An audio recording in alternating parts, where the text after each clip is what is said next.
Ravi colours இன்றைய trending பெண்களுக்கான exclusive கலெக்ஷனுடன் kurtis, palazzo pant, Patiala pant, துப்பட்டாக்கள், ஷேப்வேர்கள், நைட்டிகள், பிராண்டட் உள்ளாடைகளும் கிடைக்கும். ரவி கலர்ஸ், நேரு வீதி, ராஜா தியேட்டர் சிக்னல் அருகில், புதுச்சேரி.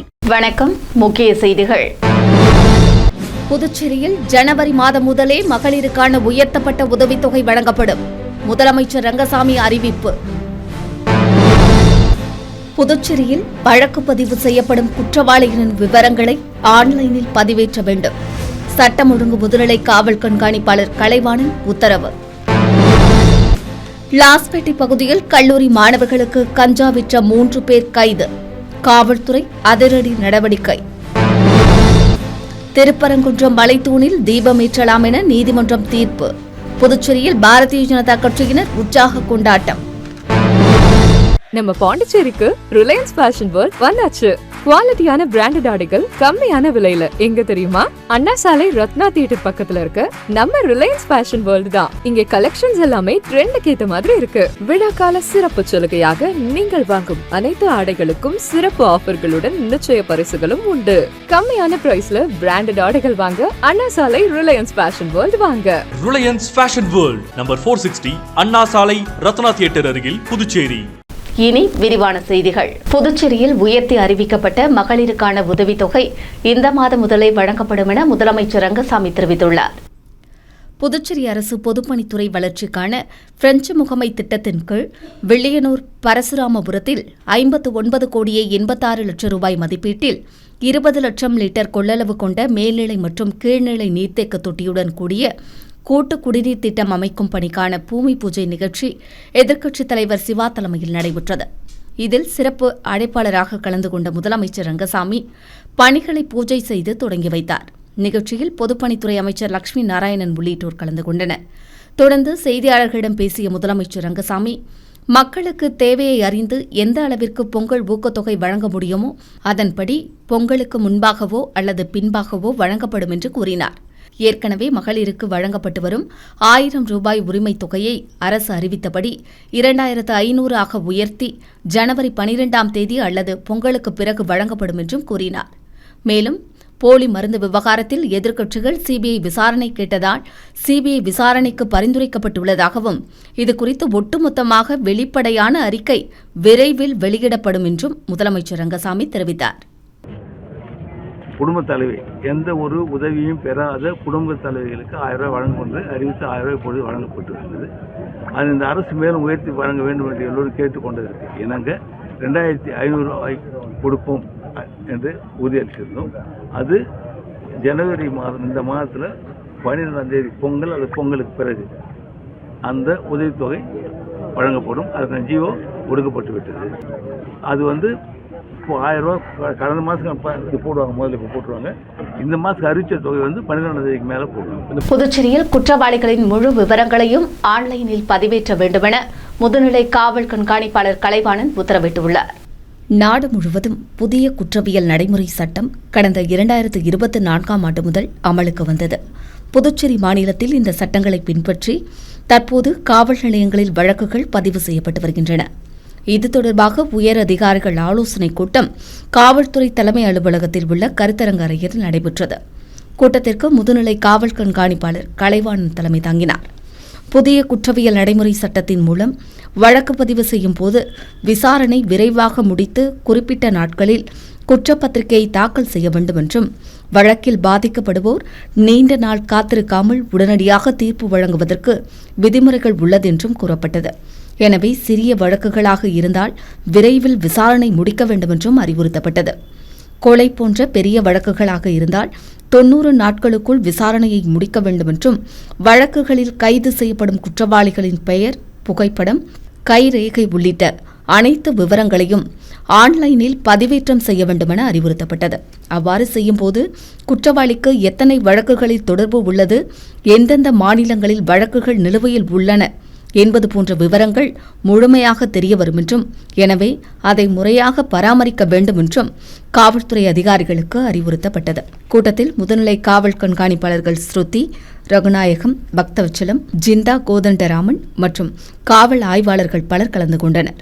புதுச்சேரி லாஸ்பேட்டை பகுதியில் இளைஞர்கள் மற்றும் கல்லூரி மாணவர்களுக்கு கஞ்சா விற்ற 3 பேரை கைது செய்த காவல்துறையினர் அவர்களிடமிருந்து கஞ்சா பொட்டலங்களை பறிமுதல் செய்தனர்.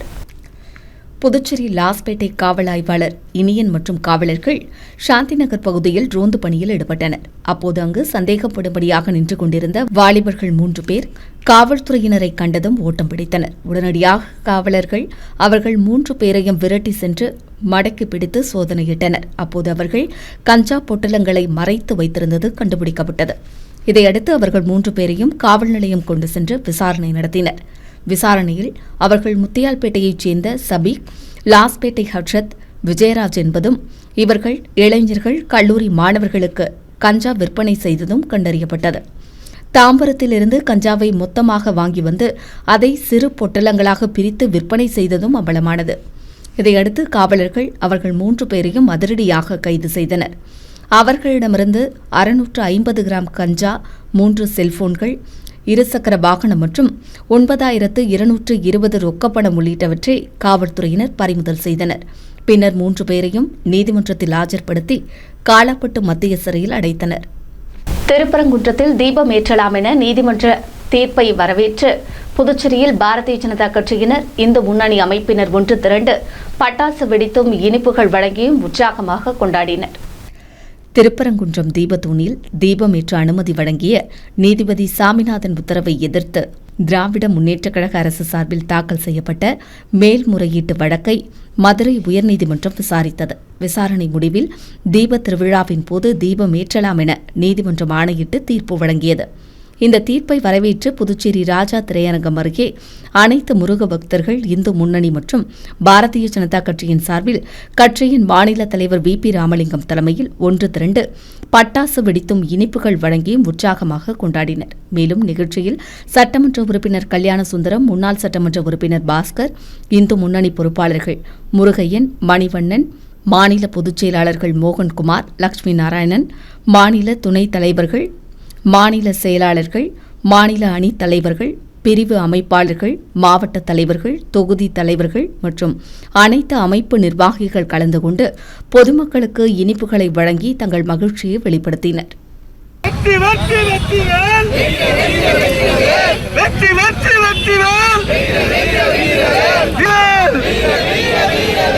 திருப்பரங்குன்றம் கந்தனுக்கு, திருப்பரங்குன்றம் முருகனுக்கு.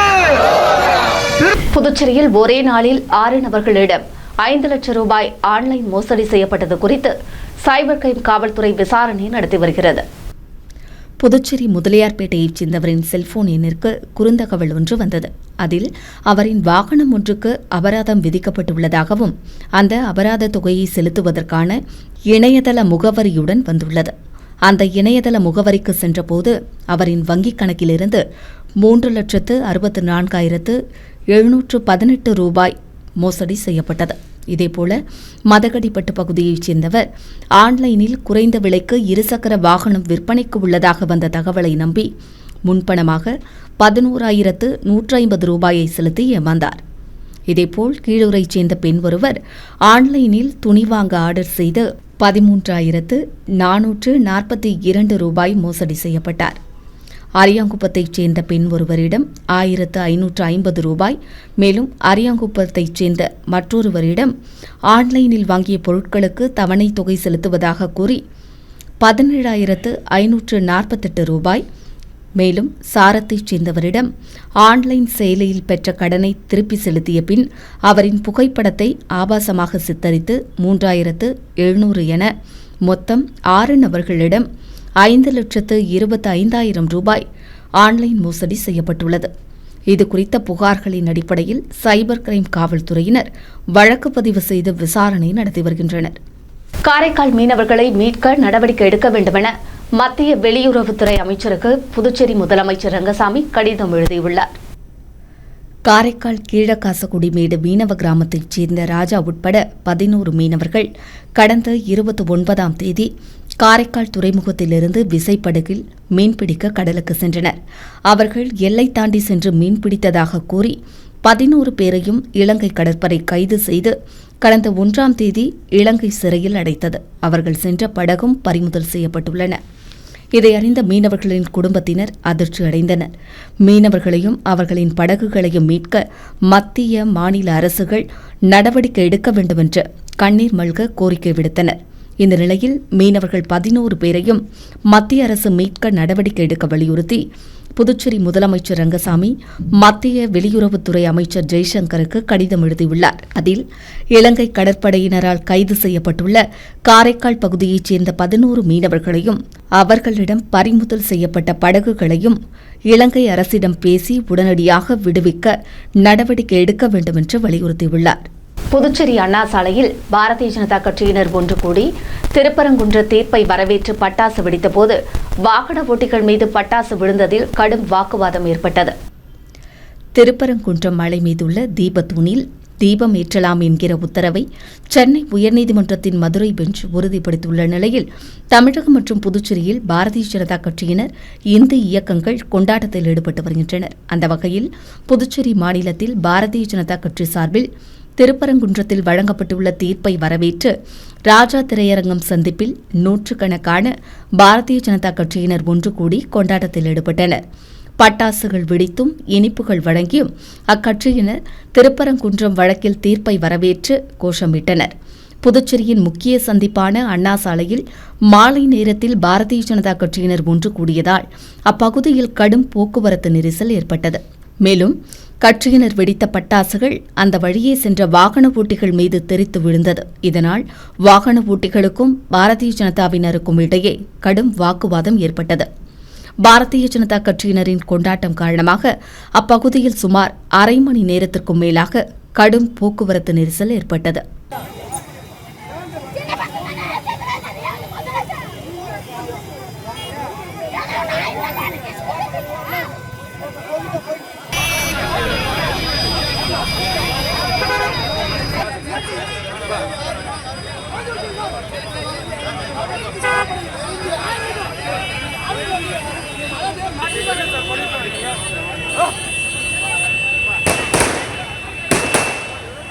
கல்வித்துறை அதிகாரிகளின் மெத்தன போக்கால் அரசு பள்ளி மாணவர்களுக்கு உரிய நேரத்தில் புத்தகப்பை வழங்கப்படவில்லை என பெற்றோர்கள் தரப்பில் குற்றம் சாட்டப்பட்டுள்ளது. புதுச்சேரி அரசு கல்வியை ஊக்குவிக்கும் பொருட்டு அரசு பள்ளி மாணவர்களுக்கு சீருடை, புத்தகம், நோட்டு, லேப்டாப், மிதிவண்டிகள் உள்ளிட்டவற்றை இலவசமாக வழங்கி வருகிறது. இந்நிலையில் கடந்த மார்ச் மாதம் நடந்த சட்டசபை கூட்டத்தொடரில் அரசு பள்ளி மாணவர்களுக்கு புத்தகப்பை, பெல்ட் மற்றும் ஷூ இந்த கல்வியாண்டில் வழங்கப்படும் என அறிவிக்கப்பட்டது. அதன்படி பள்ளி கல்வித்துறை சார்பில் புத்தக பைக்கான டெண்டர் ஜெம் போர்ட்டலில் வெளியிடப்பட்டது. இந்த டெண்டரை 35 லட்சத்துக்கு எடுத்த நிறுவனம் அரசு நிர்ணயித்த காலக்கெடுவான ஜூன் மாதமே புத்தக பைகளை அந்தந்த பள்ளிகளுக்கு வழங்கியது. அதை ஒரு சில பள்ளி தலைமை ஆசிரியர்கள் சீருடையுடன் சேர்த்தே புத்தக பைகளை மாணவர்களுக்கு வழங்கினர். அந்த புகைப்படத்தையும் அதிகாரிகளுக்கு அனுப்பி வைத்தனர். அதைத் தொடர்ந்து கல்வித்துறை அதிகாரி புத்தகப்பை தரமில்லை, அதன் தரத்தை பரிசோதிக்க வேண்டியுள்ளதால் மறு உத்தரவு வரும் வரை மாணவர்களுக்கு வழங்க வேண்டாம் என வாய்மொழியாக உத்தரவிட்டார். இதனால் பிற தலைமை ஆசிரியர்கள் புத்தகப்பைகளை அறையில் போட்டு பூட்டினர். இதற்கிடையே புத்தகப்பை தரத்தை பரிசோதிக்க மத்திய தர கட்டுப்பாட்டு நிறுவனத்திற்கு அனுப்பி வைக்கப்பட்டது. அதில் அரசு டெண்டரில் குறிப்பிடப்பட்டுள்ள தரத்தில் புத்தகப்பை இருப்பதாக மத்திய தரக்கட்டுப்பாட்டு நிறுவனம் அறிக்கை அனுப்பியது. இந்த அறிக்கை பெற்று 3 மாதங்களுக்கு மேலாகியும் புத்தகப்பைகள் மாணவர்களுக்கு வழங்கப்படாமல் காலம் கடத்தி வருகின்றனர். மாணவர்களின் நலனுக்காக 35 லட்சம் செலவில் வாங்கப்பட்ட புத்தகப்பைகள் கல்வித்துறை அதிகாரிகளின் மெத்தன போக்கால் உரிய நேரத்தில் மாணவர்களுக்கு வழங்கப்படாமல் வீணடிக்கப்பட்டுள்ளதாக பெற்றோர்கள் மற்றும் சமூக ஆர்வலர்கள் குற்றம் சாட்டியுள்ளனர். இதுபோன்ற நிகழ்வுகள் வரும் காலங்களில் நடைபெறாமல் இருக்க அரசு நடவடிக்கைகளை மேற்கொள்ள வேண்டும் என்றும் கோரிக்கை விடுத்துள்ளனர். பாகூர் சேலியமேடு சுங்கச்சாவடி கட்டண வசூல் குறித்த வழக்கு நிலுவையில் உள்ள நிலையில் சுங்கச்சாவடியில் ஆட்கள் பணியமர்த்தப்படுவதற்கு பொதுநல அமைப்புகள் கண்டனம் தெரிவித்துள்ளன. புதுச்சேரி பாகூர் சேலியமேடு பகுதியில் அமைந்துள்ள சுங்கச்சாவடி கட்டணம் வசூல் தொடங்கிய போது பொதுநல அமைப்பு தலைவர்கள் உயர்நீதிமன்றத்தில் இதுகுறித்த வழக்கு நிலுவையில் உள்ளபோது கட்டணம் வசூலிக்கக்கூடாதென கண்டனம் தெரிவித்தனர். இந்நிலையில் தேசிய நெடுஞ்சாலைத்துறை உதவி பொறியாளர் பாலசுப்ரமணி இதுகுறித்து மாவட்ட ஆட்சியர் அலுவலகத்தில் பேச்சுவார்த்தை நடத்தி முடிவெடுக்கப்படும் என்று கூறினார். ஆனால் 2 தினங்களுக்குள் பேச்சுவார்த்தை நடத்த வேண்டுமென பொதுநல அமைப்புகள் சார்பில் வலியுறுத்தப்பட்டது.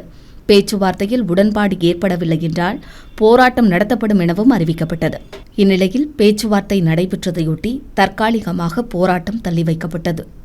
இது தொடர்பான வழக்கு நிலுவையில் உள்ள நிலையில் சுங்கச்சாவடிகள் கட்டணம் வசூலிக்கக்கூடாதென பொதுநல அமைப்புகள் தொடர்ந்து வலியுறுத்தி வரும் நிலையில் புதுச்சேரியில் உள்ள ஆளும் கட்சியும் எதிர்க்கட்சியும் சுங்கச்சாவடியில் ஆட்களை பணியமர்த்த முயற்சி செய்து வருவதாக குற்றம் சாட்டி பொதுநல அமைப்பினர் வாக்குவாதத்தில் ஈடுபட்டனர். மேலும் இதுகுறித்து அரசு உடனடியாக நடவடிக்கை எடுக்க வேண்டும் என்றும் வலியுறுத்தியுள்ளனர். அடுத்து வருவது புதுவை இன்றைய தங்கம் மற்றும் வெள்ளி விலை நிலவரம். இன்றைய தங்கம் வெள்ளி விலை விவரம். புதுவையில் இன்றைய தங்கம் வெள்ளி விலை விவரம் வழங்குபவர்கள் முத்து கோல்ட் ஹவுஸ், பாண்டிச்சேரி. தங்கம் 1 கிராம் 12,785 ரூபாய். இன்றைய தங்கம் வெள்ளி விலை விவரம். வெள்ளி 10 கிராம் 2,800 ரூபாய். இத்துடன் ஏஎம்என் செய்திகள் நிறைவடைந்தன. வணக்கம். உங்கள் முத்து சில்க் ஹவுஸின் புதுச்சேரி நேரு வீதி வணிக திருவிழா வருகின்ற ஜனவரி 1 முதல் பிப்ரவரி 20 வரை. நீங்கள் வாங்கும் ஆடைகளுக்கு பரிசு கூப்பன்களை பெற்று உங்களுக்கான பரிசுகளை வென்று மகிழ்ச்சி அடையுங்கள். முத்து சில்க் ஹவுஸ், புதுச்சேரி. உங்கள் ஏஎம்என் டிவி செய்திகளை யூடியூபில் உடனுக்குடன் காண ஏஎம்என் டிவி பாண்டிச்சேரி சேனலை சப்ஸ்கிரைப் செய்யுங்கள். பெல் பட்டனை மறக்காமல் கிளிக் செய்யுங்கள்.